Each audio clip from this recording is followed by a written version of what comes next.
But my beats, they are hard.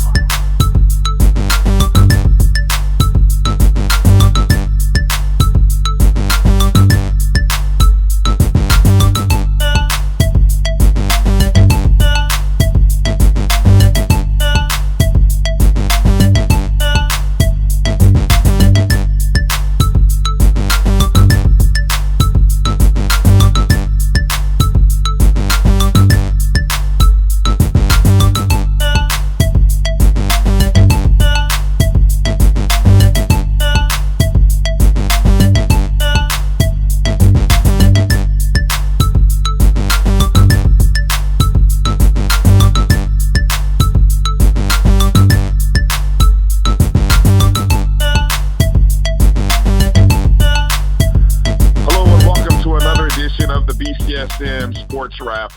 My name is Brian Fulford. As always, joining me is my man AD Drew, and we are blessed to be here with you. It's the holiday season, AD, and it's the holiday season. That's all I can really say. Merry Christmas Eve to you, brother. How you doing? I'm doing all right. Remember the reason for the season, B. Amen. Amen to that. The reason for the season, it is called Christmas. There it is. Mass. Right, there we go. Yeah. So we are recording this on Christmas Eve morning. It's funny that we are both sort of in the same vicinity area, but we are still doing this old school as we always do on our communicating, and we're not across from each other. We're communicating via phone or whatever else, microphones and such. So, yeah, interesting.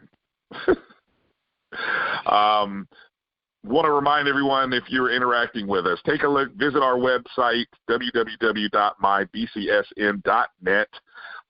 Just recently in the news section, of course, we put up a recap of the Celebration Bowl. Congratulations to North Carolina A&T for winning the Celebration Bowl for the third consecutive year and the fourth time in the 5-year history of the bowl. A&T is 4-0 playing in the Celebration Bowl.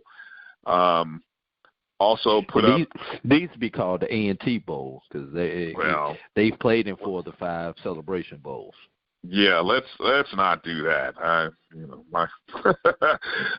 want to enjoy the win, but we don't want to.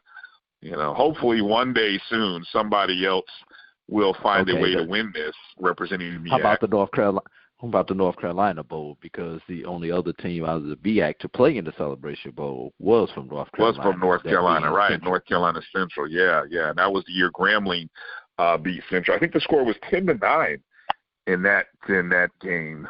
What I was saying is if you go to the news section on our website, mybcsn.net /news, not only will you see our recap summary of the game, and in all honesty, a lot of that from various reports that were given, but also put up a recap links, a link page to, various national stories that covered the game, also some news organizations that covered with video. So of both teams, A&T and Alcorn State. So you can get a full comprehensive look back on the 5th Celebration Bowl. Reminding you, and we're going to talk about that here coming up. Here is AD and our producer, CEO, Roy Evans, was at the game. So we'll get a chance to talk about that here in just a second. But also interact with us on Twitter. Twitter's been buzzing lately, at MyBCSN1. On Instagram, at MyBCSN1. And, of course, that's what you can use to find us on Facebook. The Black College Sports Network page. You can also find us on the SportsWrap, BCSN SportsWrap page. AD, give the people your Twitter feed because obviously you had some good coverage, and that way they can harass you after we drop this poll a little bit later in the show. Let the people know where they can find you on Twitter. My Twitter handle is BCSN Drew. That's BCSN DREW. All right, and you can find me at DRB365. All right, have I gotten all the initial plugs out of the way? I think I've got all the obligatory plugs and all that kind of good stuff out of the way. Let's talk about the Celebration Bowl. We did a quick little pre-show. It went a little bit shorter than I think we expected. But needless to say, we both I thought we started talking about the quarterback play in this game, and I think what was your initial take me back to what your initial thought was on how the game was going to be played, what you thought would have to happen in order for one team or the other to win. If you would, just recap me on that. Basically, I thought it was going to come down to forcing A&T to throw the ball. We know Alcorn has a tremendous run defense. The question was A&T's pass offense versus Alcorn's passing defense. And A&T had a tremendous game passing the ball. That's the best thing that I could say. They threw the ball, and the running game finally came on. And next thing you know, we've got 108 points between two teams, Brian, after a slow first quarter. Yeah, I think for me, I initially said that, and I'll be upfront and honest. I predicted or had thought that Alcorn State would win the ball game. I think I even put a score up 27-21 is what I thought Alcorn could do to win the ball game. But I did say for A&T to have success and to win, it would ride on the back of Khalil Carter. And I really thought if Khalil Carter ended up having a big day, I think that was sort of the asterisk to my prediction. I said if Khalil Carter has a big day, A&T can win the ball game. And sure enough, yeah, I think I was on point with that statement.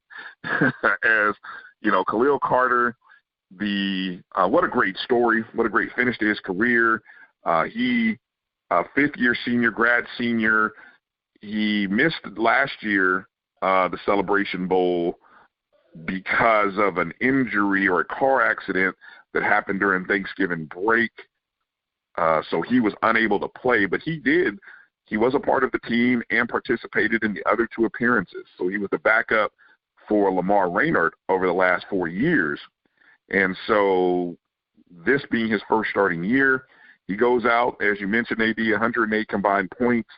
He threw 6 touchdown passes, which was he tied a program record, set a bowl record, and his personal career record. 6 passing touchdowns, threw 364 passing yards, ran for 96 yards. On a run that I don't know what the run looked like on TV, AD, but I was fortunate enough and I enjoyed the hell out of being able to watch that game with my father, who was in town. When he saw the play, he was like, "Oh wow, the fullback just bust through the hole for 20 yards." And on TV, it looked like Khalil Carter looked like a fullback, but I was like, "Wow." I don't know whether that was just his size, weight, or all the padding that he had on. But he had a good day rushing the ball as well. So yeah, you mentioned the total offensive yards, 1,034. That's a Celebration Bowl record. A&T offense gained 574 yards of total offense. That was a bowl record. There were 45 total first downs, record. 49 points in the third quarter, record. 74 points in the second half, record. And most points scored in a quarter by any team, that was 28 by North Carolina A&T in the third quarter, record. Pretty impressive day, AD, wouldn't you say?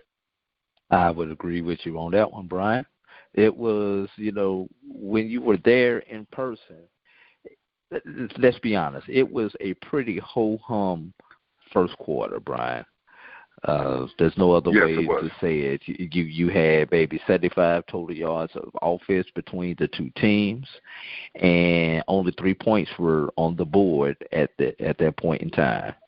And then all of a sudden, it's like, wow, what the heck just happened? As there was an offensive explosion in the second quarter. And Brian, I think going back and looking at something that a lot of people may not find interesting, but having dealt with athletics, I find it.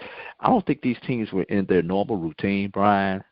A 12 o'clock Eastern time start, 11 o'clock Central time, as far as the body clock goes for the Alcorn State Braves players. That time was 2 to 3 hours earlier than any other game that either one of these teams had played at any point in time this year. And I think it was pretty obvious in the first quarter that the offense at least, was out of rhythm. They were out of sync, with their normal routine. So I guess they had to wake up, Brian. They didn't get enough coffee in the hotels or enough orange juice in the hotel or something, because the first quarter it looks like we were going to have a dud. Looks like we were going to have a 14-13 type ball game.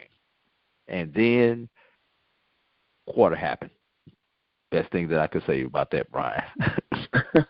Yeah, what I found a bit interesting was you mentioned only 3 points in the quarter, and that was on a field goal by Corey McCullough from Alcorn with 3:17 to play. That was at the end of the quarter. But what's funny is that was a 10-play drive that only went 23 yards. A 10-play drive that went 23 yards yielded a 28-yard field goal. Yikes. That was a complete contrast to, I believe, how last year started.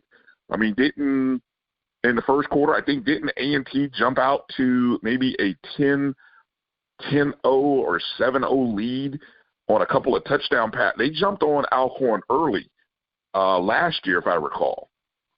Correct.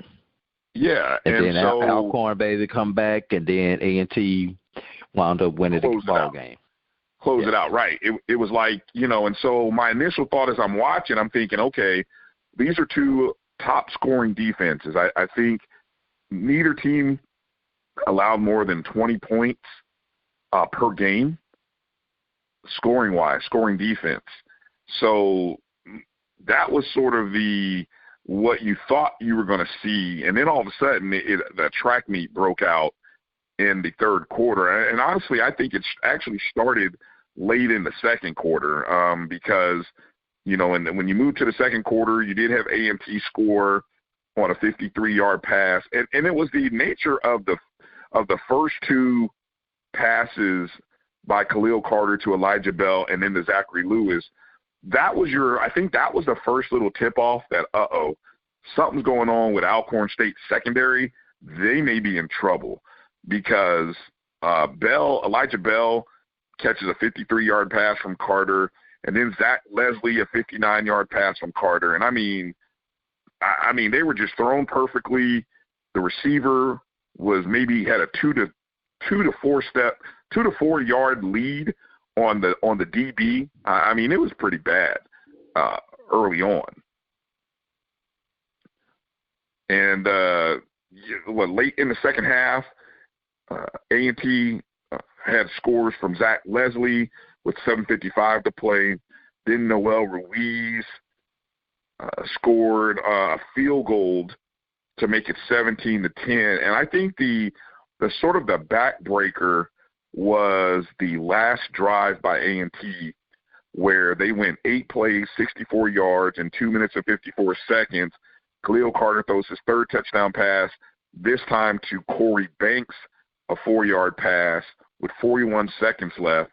And you go from now A&T gets the ball to start the half.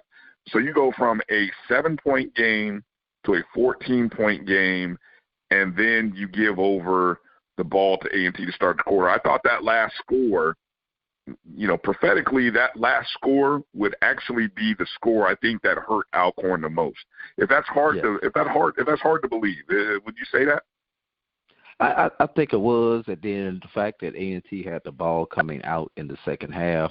And then when you take a look at it, Brian, A&T, a team that pretty much relies on running the ball, opens up for 167 yards of passing offense in the second quarter compared to Alcorn's 57 yards in the second quarter. A&T is 6 for 11 with 3 touchdowns, no INTs, whereas Alcorn is 3 for 9, 1 touchdown, 1 INT in the second quarter. And Brian, the most telling stat of the half, Jermaine Martin, 1 yard rushing. Yeah, 1 yard rushing on 7 carries. Yeah, that was pretty. You're sitting there thinking, man, Alcorn's run defense. I mean, you didn't. I don't think Alcorn. And again, you just go off of what teams do or had done throughout the course of the year, and at no point in time had Alcorn's defense been scorched in the secondary to the degree in which they were. You know what I'm saying? And especially against a team that's not known for its passing game. If this is a FAMU, or if this is a Alabama A&M, teams with prolific passing offenses, you could kind of see that trend. But this A&T team is a run first team, and for them to give up that type of yardage in one quarter is astonishing, Brian. Yeah, it's a run-first team, but they have very good receivers in Bell and Leslie. And, I mean, for the last 2 years, we watched Bell and Leslie be the centerfold receivers or the staples of, the two teams that won back-to-back national championships, Celebration Bowls, MEACs. I mean, they were the engines behind, the success of the passing game the last 2 years. So it was always there. It just wasn't being utilized the same way. I think the emergence of Jermaine Martin really was probably one of the nice surprises of the season, because he did come in, filled some heavy shoes, some big shoes, and so that was an interesting surprise in that first half. Let me ask this question, because you were there. Let's kind of, before we get into, I don't know, before we maybe talk a little more about that third quarter, fourth quarter,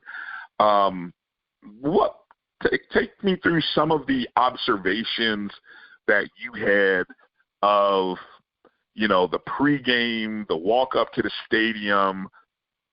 Give people sort of who may not have attended the perspective of that. I mean, there were 32,968, I believe, was the final announced paid attendance, which jokingly a lot of people, not just yourself, kind of questioned a little bit. But I thought that at the end of the game, or at least by halftime, the lower bowl, which seats 40,000, you could see a smattering of empty seats, but I still thought there were 30-plus there. I'm going to turn it over. What were Drew's dimes, as we call them? Drew's dimes from the Celebration Bowl. Dime number 1, cold and wet, because that's exactly what it was outside. I mentioned this on our pregame show. Thank God for the people in Houston in the 1960s who came up with the idea of a domed stadium. Yeah, because you definitely needed a dome stadium for this particular game. I mean, the temperature was in the 50s outside, and it rained all morning.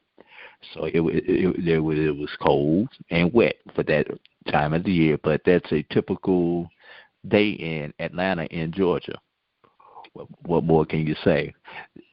Which led to dime number 2. The fan experience was kind of sparse because of the weather conditions. So people were not there. A lot of people just decided to come on into the stadium, hang out in the corridor and the hallways until the game began. And as usual, our people do not get to the game, or do not at least get to their seats until halfway through the first quarter, the first group of people. Then when the band start walking down, that's when the next group of people start heading towards their seats. Pre-game atmosphere was so. You would think there would be a lot more pageantry, bands playing before the games, but there wasn't. The one thing that I missed in this particular environment, Bryan, that you get on a lot of HBCU campuses was the band walk-up. There was no band walk-up where the bands were playing as they were going to their seats. So that was one thing that was missing from this atmosphere. Now, that may have occurred in the area where I was not at, but usually you still see that because I was already in the press box, an hour early. Okay.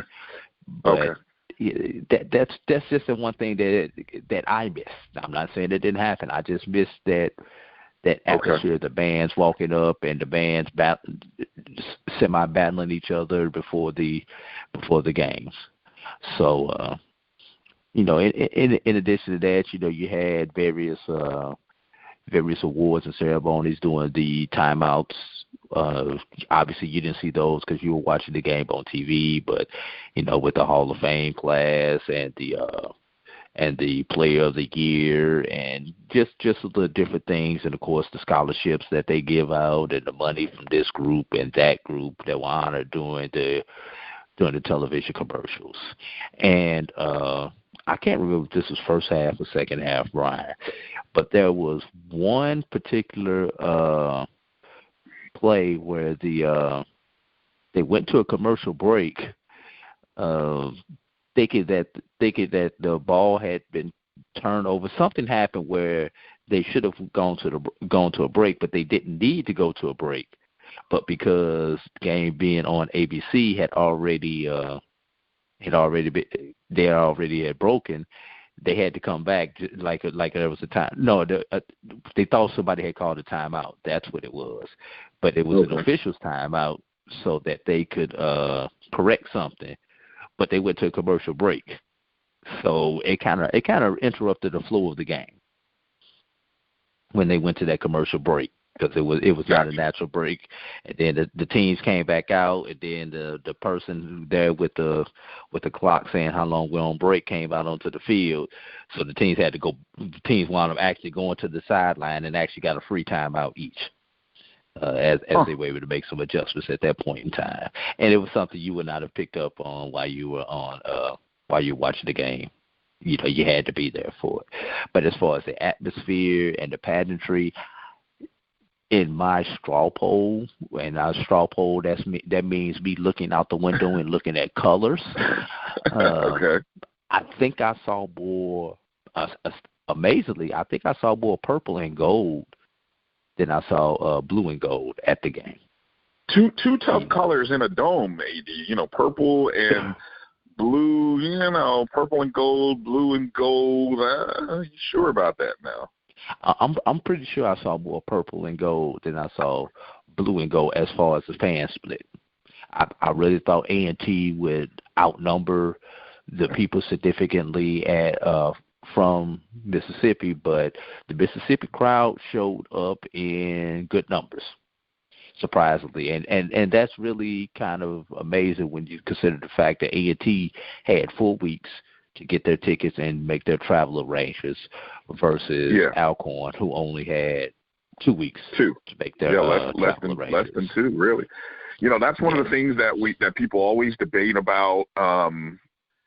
The time the difference in the time between the MEAC and the SWAC, and obviously on the field, it could be argued that, A&T's success has come from a little bit maybe of having a little more time to prepare, although I don't know if that's always true.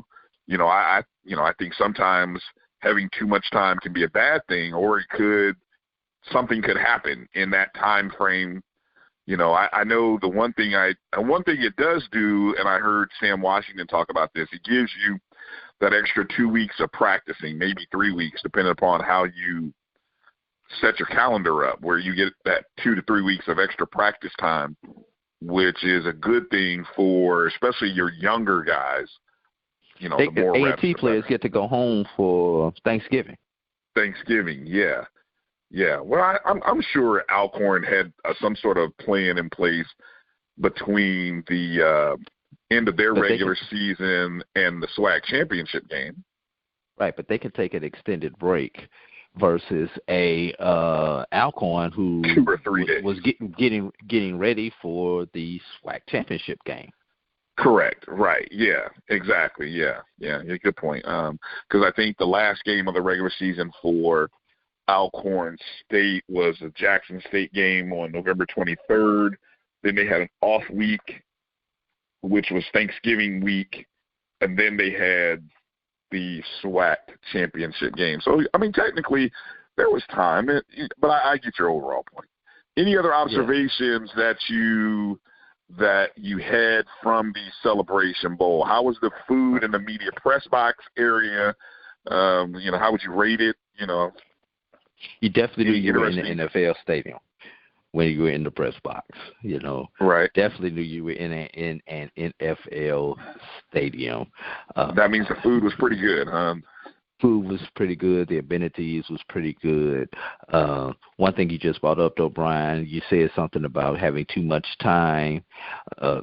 Antoine Wilder, starting linebacker for North Carolina A&T, wound up missing this particular game due to an injury. I believe he broke his leg during practice during the off time. So maybe A&T did have too much time, and that was one of those key factors that we thought may actually hurt A&T having a starting linebacker out.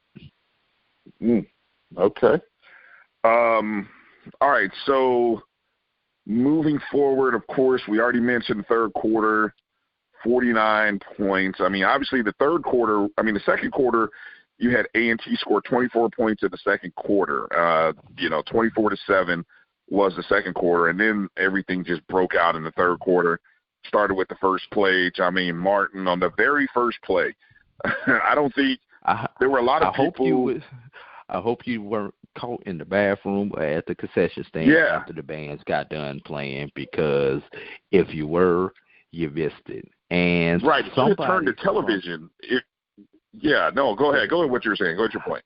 I was going to say somebody from A&T's media department tweeted out a cut video of Jermaine Martin's run and Bo Jackson's run against the Raiders. With the Raiders against Seattle, where Bo Jackson ran the touchdown and ran through the tunnel, and Jermaine Martin did the same exact thing.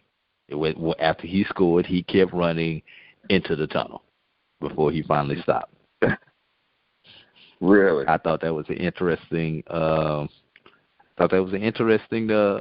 comparison, and the runs look very similar, believe it or not. So, and that's something that I retweeted for, on my page at Drew BCSN. I just watched it. I'm just watching it. There's of course, on our webpage in the game recap, I did make sure to put some of the Twitter highlights. And I noticed first off, I noticed as he comes up down the sideline, the track lean across the goal line, and then the sprint into the tunnel. And he's a big guy to look. To see him separate from, it makes you say, what was more impressive? What was the initial cut through the hole,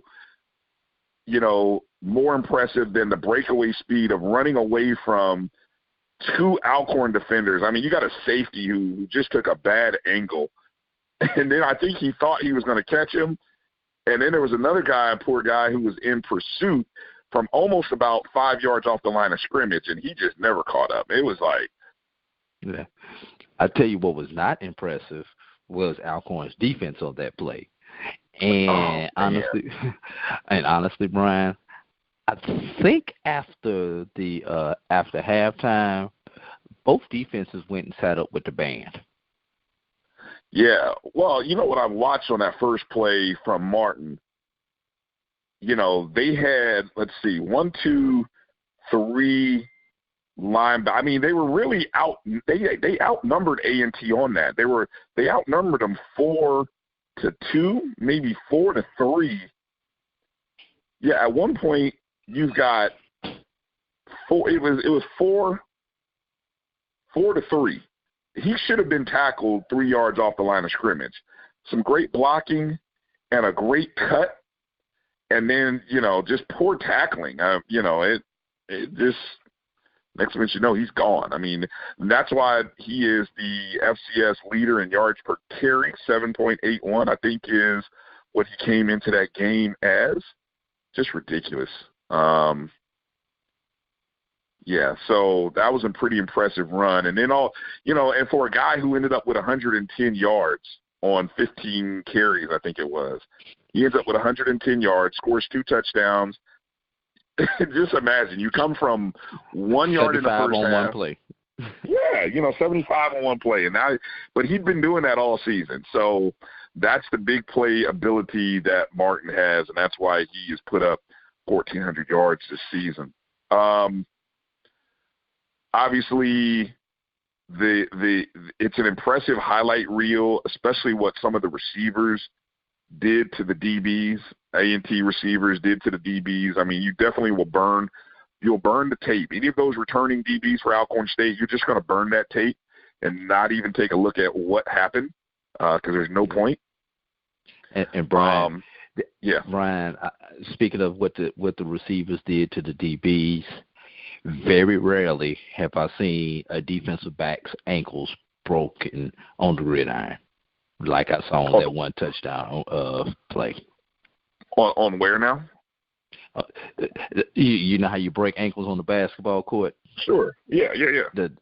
The defensive back from Alcorn got his ankles broken on one play when the and I've got to go back and find out which receiver that was, the A&T receiver. Which touchdown? Because there were a couple of them. I mean, I think there was one in the first half, and then I believe it was Corey Banks's touchdown where he made 2-3 juke moves and the defender got turned around about 2-3 times and finally just had his ankles broken.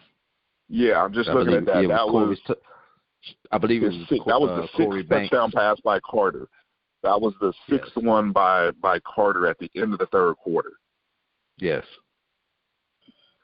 Yeah, Corey Banks just put the poor DB on, as he said, put him on the spin cycle. That was a 73-yard pass play there. I mean, you think about you had a 73-yard pass play. You had a 59-yard pass play. You had a 53-yard pass play. And then you had a 43-yard pass play. That was all Khalil Carter. That's what he did in that ball game. And normally, hey, not to be outdone, I mean, let's not poo-poo what Felix Harper, technically, he had a good game. I mean, statistically, when you go and look at the box score on Harper's day, 25 of 42, 341 yards, 3 touchdowns, 1 interception. He ran for 2 other scores. He had a pretty good day. I mean, the 1 interception almost became a pick 6, but it didn't. Pretty good day overall for Harper. Right. And and you talk about big plays, we haven't gotten there yet, but the Amir McNeil 98-yard run for 2 points on the Snoopy play, as I like to call it, it was just amazing. Oh yeah, that was the play that actually kicked the game over 100 points, if I'm not mistaken. Correct. It was that play which kicked the game over 100 points on the. I'm trying to pull that up. With 4:36 remaining in the game. In the fourth quarter, yeah. Yes. Yeah. 98-yard return. Wow. That took the game from 50. Well, Alcorn was still in the ball game at that point. The PAT would have brought Alcorn within one touchdown. It would have made the score 55-45. Yeah, it would have made it a 10-point ball game. Right, which would have led Alcorn to the point of do you go for the onside or do you play defense at that point in time to ball game over. Yeah, and then of course A&T scored on the ensuing possession. So right, they went onside kick. 2 plays. I'm just trying to look here on how that fourth quarter play happened. Let's see, 2 plays, 59 yards. The onside kick here. Give me a second while I pull up. Khalil Carter. That was the run by Carter. So the onside kick. Zach Leslie comes up with the ball at the 36-yard line. There was a defensive offsides on the onside kick, brought the ball out to the A&T 41. Then on the first play of that drive, Khalil Carter runs for 55 yards to the Alcorn State 4, and then Jermaine Martin punches it in for 4-yard touchdown. And, now we got 64-44, and that would basically be your ball game right there. Right. The one other stat from that game, Brian. Yep. There were only 4 possessions in the second half that did not end in the score. Yeah. Wow. Alcorn punted for the first time with A&T punted for the first time with 31 seconds remaining in the third quarter. And then that was the first time that neither one of the teams scored. But on the ensuing drive, A&T fumbled. Alcorn recovered the fumble and scored 1 play later.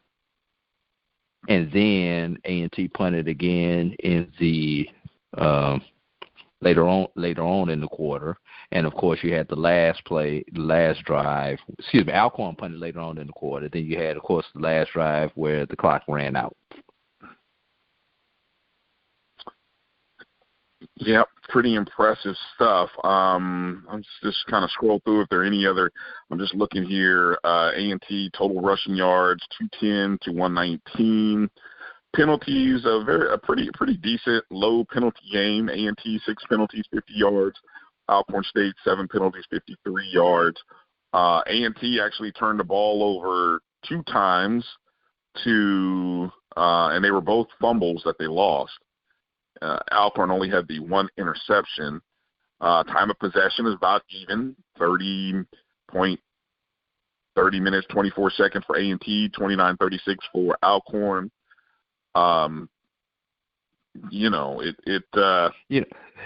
Brian, anytime that you don't punt in a half, where you only punt 2 times in the half and you gain 2 turnovers, you're supposed to win the game, Alcorn. Yeah. Individual statistics for A&T. All right, we mentioned Carter his big passing day. We mentioned Martin. Those were the two main guys, passing and rushing. On the receiving end, Corey Banks, the leading receiver, 6 receptions, 122 yards, 2 touchdowns. Zach Leslie, 4 catches, 81 yards, and a touchdown. Elijah Bell ends his career, 2 catches, 73 yards, and 2 touchdowns. That's a heck of a day. 6 touchdowns to 4 different receivers. Pretty impressive. Ron Hunt, 1 catch, 43 yards, and a touchdown. The other guys, Quinzel Lockhart, Jermaine Martin, even caught a couple of passes. And you mentioned the defense. Obviously, Khalil Carter was the offensive MVP. The defensive MVP was Jacob Roberts, a freshman linebacker, who really in a game where I think it was hard to decide who was going to be your defensive MVP. The fact that he had an interception probably, again, came up 4 or 5 yards short of a pick six. Yeah, or scoop and score. No, pick six. Yeah, should have had a pick six. Ends up 5 yards short of the end zone. And he actually had 5. I think he had 6 tackles in the game. But freshman linebacker, man, he's the next one. As I saw some guys say on Twitter, some A&T Aggie guys. Punt return yards, Corey Banks, Noel Ruiz, an All-American, 2 for 2 on the field goals, and 8 for 8 on extra points, responsible for 14 points. A perfect day for Noel Ruiz. Doesn't get any better than that, does it, when you have a perfect day? For Alcorn State, rushing the ball, Deshaun Waller, what a great career. 2 years that we got a chance to watch him at Alcorn. A disappointing year this year. And I think they props to, I think it was Jay Walker or maybe the other guy in the booth with them. Deshaun Waller was dealing with injuries throughout the course of the year, hamstring, things of that nature. So we didn't see the Deshaun Waller that we saw last year. He finished 13 carries, 59 yards, and a touchdown. Nico Duffy, the freshman who will be the future of that Alcorn State rushing attack, 10 carries, 48 yards. And then receiving, Chris Blair led Alcorn State, 7 catches. Well, he led them in yards with 150 yards and a touchdown. Radarius Anderson actually led them in total catches. He had 8 for 85 and a touchdown. LaCharles Pringle, 6 catches, 66 yards. And so that was pretty much, again, no interception or 1 interception for Alcorn State. I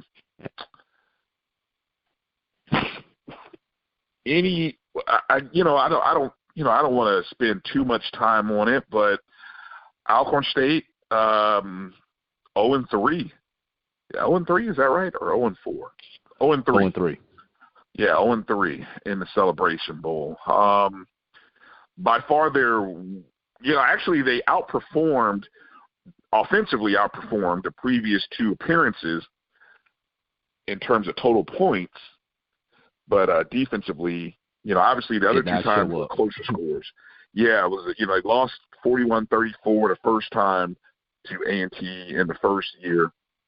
And then, of course, last year we had the 24-22 game a year ago. Where do you go? What's your final thought on Alcorn State, AD? 9-4 finishes the season. Alcorn has got to find a way to get over the hump, but in general, the SWAC has got to find a way to get over the hump. We've mentioned this during our show start of the year. The SWAC has not beaten FCS opponents outside of the HBCUs in multiple years. Matter of fact, they have not beaten a MEAC opponent outside of the last couple of years also.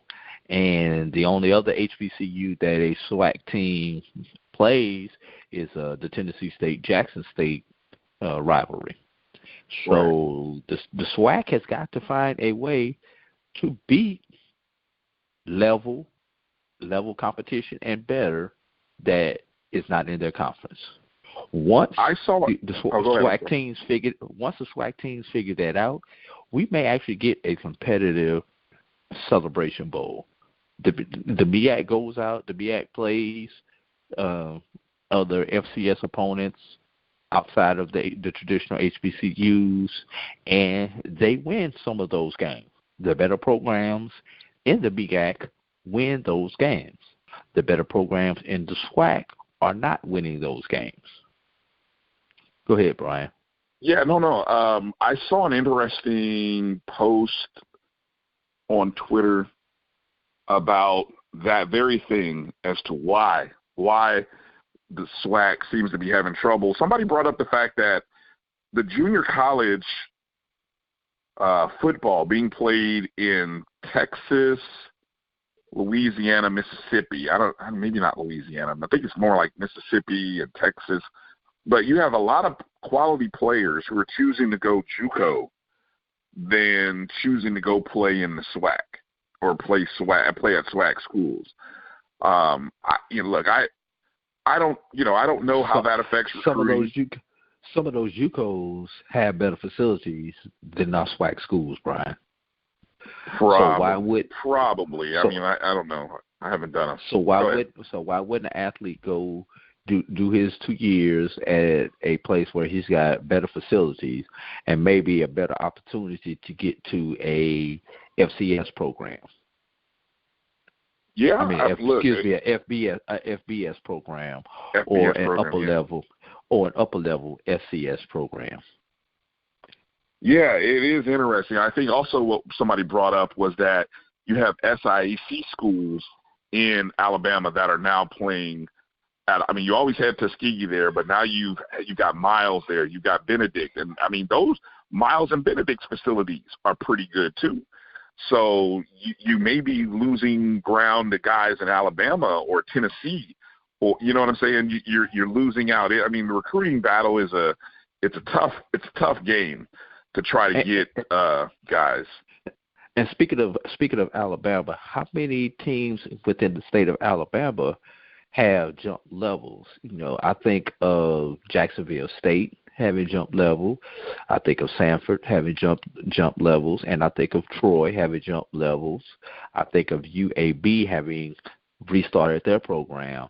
So those are 4 schools also where those athletes who are in that Mississippi, Louisiana footprint may choose to go to instead of a Alcorn or a Grambling.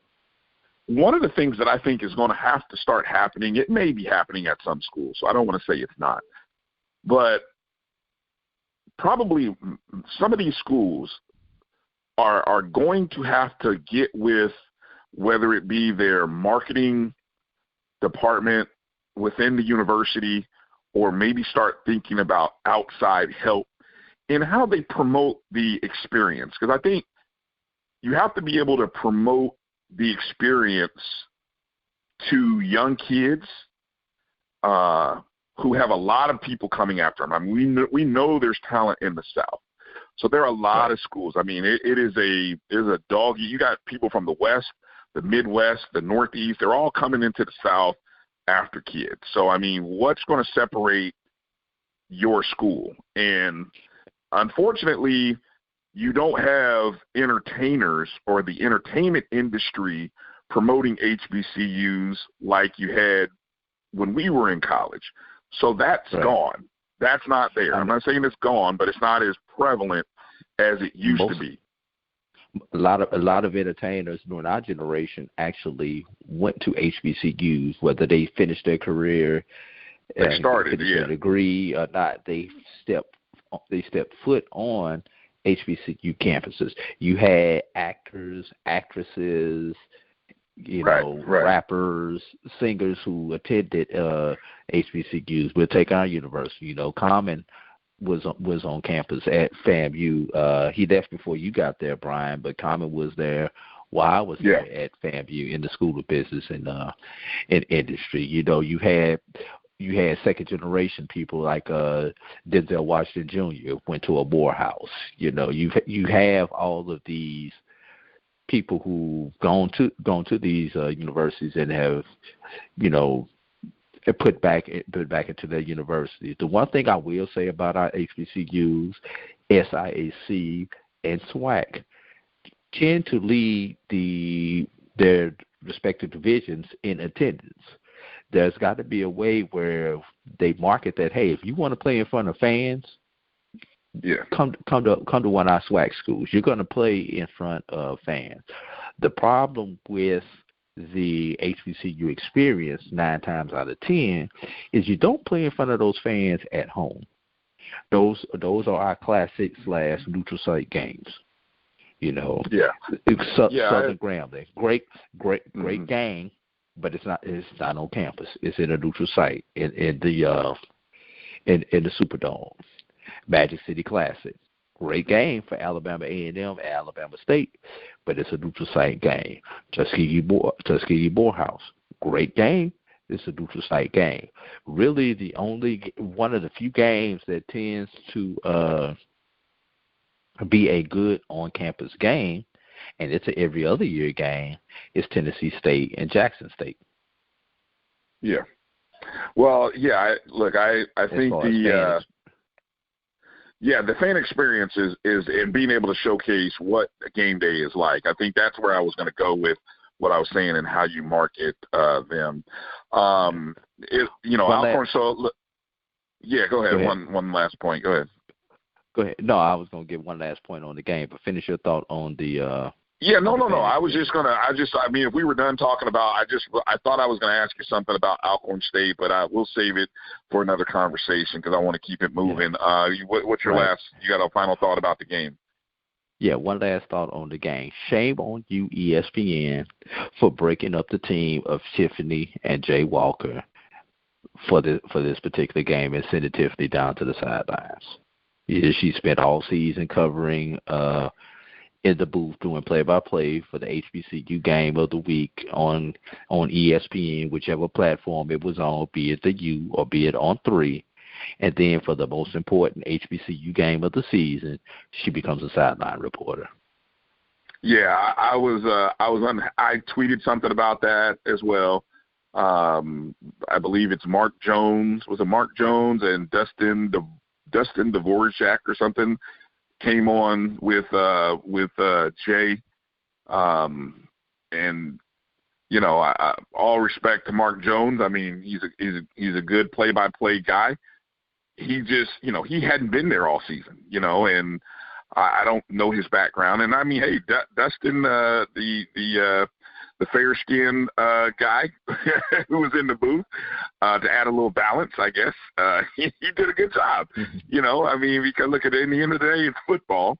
And so I thought he could have even been I just thought Tiffany had been there, giving her the opportunity to call that game on ABC. And the crazy part is we're getting pushed with, this is gonna sound real messed up, but we're getting pushed with agendas and we're all kinds of stuff that why does it have to be about gender or why does it have to be about orientation? I mean, I can't go to Star Wars and watch Star Wars, but I'm getting other little stuff in my Star Wars movie. I didn't ask for all that, but anyway, I'm just ABC had an opportunity because I noticed CBS did this. CBS on that very same day had there was an all-female broadcast crew for the Cure Bowl, which here in Orlando, its main goal is to bring awareness to breast cancer research.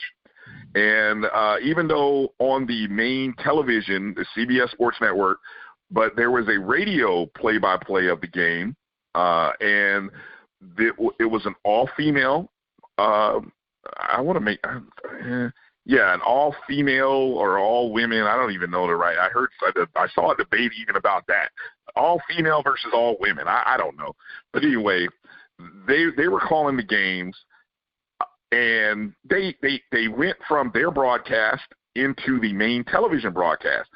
And, hey, it was good. I mean, they know what they're talking about. They're good. I've heard the lady who does the woman who does the play-by-play. I've heard her here on other events. But anyway, ABC missed out on opportunity, back to my main point, by having Tiffany on ABC. Tiffany Green should have called that game, and then you could have raised some kind of flag. Oh, the first female calling an ABC bowl game. I don't even know if that's true. But anyway, she'd been there all year. She deserved that opportunity. Maybe we'll be a little louder about it, and hopefully next year they do right and have her, call the play-by-play, because she knows those two teams better than anybody else that was going to be brought into that booth. She and Jay know those teams. They know those teams. They've done at least 2 or 3 A&T games and at least 2 Alcorn State games. I mean, period. So, but yeah, I'm glad you brought that up. We'll close it on that, and then again we'll say congratulations to A&T, North Carolina A&T, three consecutive Celebration Bowls. Now, of course, ABC, ESPN, the Celebration Bowl all declared them the Black College National Champion. We'll get into that a little bit later in this show as we release the final Black College Sports Network poll for D1 and under D1. Let's be very clear. Very important to note, we have 2 polls. A lot of people are running, comprehensive, all-inclusive polls, which, I don't think we can truly – we'll get into a little bit of that conversation later. But we have 2 polls. So we recognize that there is a slightly different level for FCS teams as there is for Division II and NAIA. So with that said, any final thoughts, anything regarding the Celebration Bowl, North Carolina A&T, Alcorn State that you wanted to mention before we go to a break, AD? Congratulations, North Carolina A&T, with your trophy and your asterisk. I just thought of one thing real quick, okay? Real super way early. I'm not going to hold you to this, but I'm just curious of what you think. Who's in the Celebration Bowl 6 2020?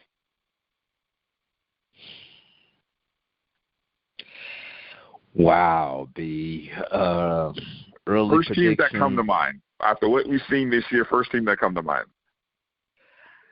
I go Grambling, and got a lot of seniors on the top teams. Not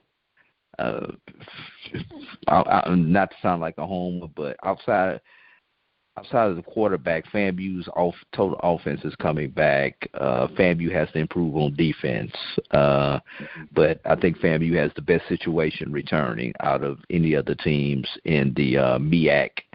Outside, even including A&T, who's losing a lot of seniors this year also. Bethune's losing a lot of seniors. FAMU was my early pick, with my dark horse being Central out of the MEAC. On the SWAC side, I am going with Grambling as my early pick, with Alcorn being my number 2. Okay, I'm going to go. Let me check that. With A&M being my number 2. With A&M. Alabama A&M? Yes. Alabama A&M? All right. Yes. I'm just going to go. Since you did it that way and you didn't want to hold your feet down and just give me one, I'll go 2 choices too. I'm going to say my first thought is Grambling, but then my second thought is Alabama A&M. Okay, just again, so that's my either or is Grambling or Alabama A&M. I would love to see that as a SWAC championship game next year. My way too early prediction: Alabama A&M versus Grambling next year. Okay, got it. Over on the MEAC, way too early prediction. My 2 teams I'm looking at: FAMU and South Carolina State. That's my 2 teams. FAMU and South Carolina State. You already brought up FAMU. I would say South Carolina State for the simple reason that they have 2 quarterbacks coming back. Both of them are young. Outstanding wide receiver, young guy who will be a sophomore. Defense is still good. I don't even know if Buddy Pugh is still going to be coaching. If he is, that's a good thing for them. So yeah, South Carolina State would be I wouldn't call them a dark horse. I'm just going to say my two candidates. So that's my two from the MEAC. So way too early predictions, but that's just thoughts of the day. All right, let's take a break. When we come back here in the second half of this show, it is time to reveal our top 5 offensive player of the year, defensive player of the year, special teams player of the year, coach of the year, and what's sure to be interesting, the top 5 Division I and top 5 under Division I poll for the Black College football season. You are listening to the BCSN Sports Wrap with Bryan and AD. We'll be back right after these words.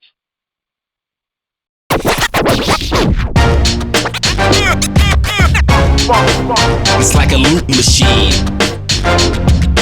All around town, people trying to get down.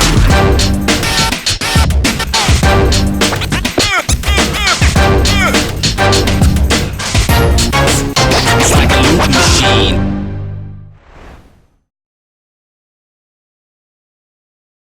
But you stay hard.